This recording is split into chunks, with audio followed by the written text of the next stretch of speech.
नमस्कार, मी गायत्री स्वामी आणि आपण पाहत आहात सकलम. दगड बोलतात, दगड चालतात, दगड हसतात, दगड तुमच्या मनाला पाझर फुटेल एवढ्या भावना व्यक्त करतात. हो, खरंच तर हे सगळं काही दगड करू शकतात. भारतात असा कलाकार झाला ज्याने दगडातही प्राण फुंकले. भारताच्या इतिहासात शब्दांनी इतिहास लिहिणारे खूप झाले, तलवारीने इतिहास घडवणारेही झाले, पण दगडातून इतिहास उभा करणारा कलाकार म्हणजे भारताचे आधुनिक शिल्पकार राम सुतार. राम सुतार हे नाव म्हणजे भारतीय शिल्पकलेचा एक अखंड उभा असलेला इतिहास. वयाच्या 101व्या वर्षी 18 डिसेंबर रोजी नोएडा येथील त्यांच्या निवासस्थानी राम सुतार यांनी अखेरचा श्वास घेतला. पण खरं सांगायचं तर त्यांचा श्वास थांबला, पण त्यांची शिल्पे अजरामर आहेत. धुळे जिल्ह्यातील गोंदूर या गावात राम सुतार यांचा जन्म 19 फेब्रुवारी 1925 रोजी सुतार कुटुंबात झाला. घरातच लाकूड, हातोडा, छिन्नी म्हणून कदाचित कलेचे धडे त्यांच्या बालमनावर उमटले. बालपणीच त्यांना शिल्पकलेची आवड निर्माण झाली आणि बालपणीची ही आवड नंतर आयुष्यभराची साधना ठरली. सुरुवातीला त्यांनी श्री रामकृष्ण जोशी यांच्या मार्गदर्शनाखाली शिल्पकलेचे धडे घेतले आणि पुढे मुंबईतील जे स्कूल ऑफ आर्ट्स मधून त्यांनी शिल्पकलेची पदवी घेतली. त्यानंतर ते दिल्लीला गेले. तिथे माहिती व दूरसंचार मंत्रालयात त्यांना नोकरी मिळाली. पण सरकारी नोकरीपेक्षा त्यांचं मन शिल्पकलेकडे ओढ घेत होतं, म्हणून त्यांनी नोकरी सोडली, धाडस केलं आणि दिल्लीमध्ये स्वतःचं राम सुतार कला संचालनालय उभा केलं. आणि इथूनच सुरू झाला त्यांचा स्वतंत्र, अविरत आणि शिल्पकलेचा ऐतिहासिक प्रवास.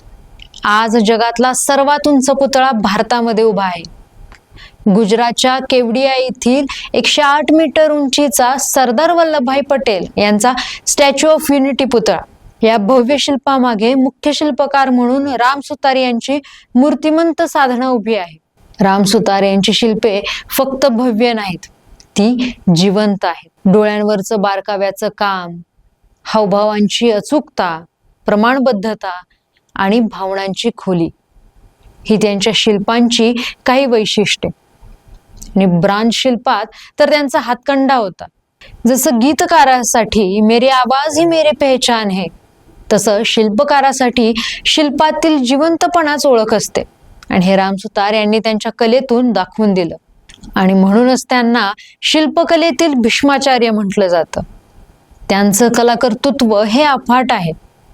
त्यांनी साकारलेल्या कलाविश्वात अखंड पाषाणापासून 45 फुटांची चंबळ माता, स्टॅच्यू ऑफ प्रॉस्पेरिटी, संसद भवनाच्या आवारातील मौलाना आझाद, इंदिरा गांधी, ध्यानस्थ मुद्रेतील महात्मा गांधी आणि डॉक्टर बाबासाहेब आंबेडकर, छत्रपती शिवाजी महाराज, त्याचबरोबर पंडित जवाहरलाल नेहरू, नेताजी सुभाषचंद्र बोस, भारत आणि परदेशातील अनेक राष्ट्रीय नेते व ऐतिहासिक व्यक्तिमत्वांच्या पुतळ्यांचा समावेश आहे.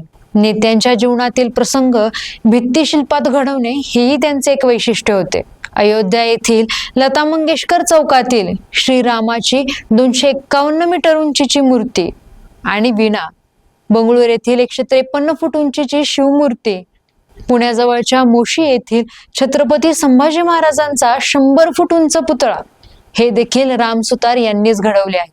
कलेतील त्यांच्या उत्तुंग योगदानाबद्दल त्यांना पद्मश्री, पद्मभूषण आणि महाराष्ट्राचा सर्वोच्च नागरी सन्मान महाराष्ट्र भूषण यासारख्या प्रतिष्ठित पुरस्कारांनी त्यांना गौरवण्यात आले.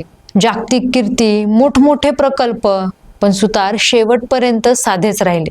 नम्रता, शिस्त आणि कलेप्रती समर्पण हेच त्यांचं खरं वैभव. त्यांनी फक्त शिल्प घडवले नाहीत, तर पुढच्या पिढ्यांची शिल्पकारांची एक फळी निर्माण केली.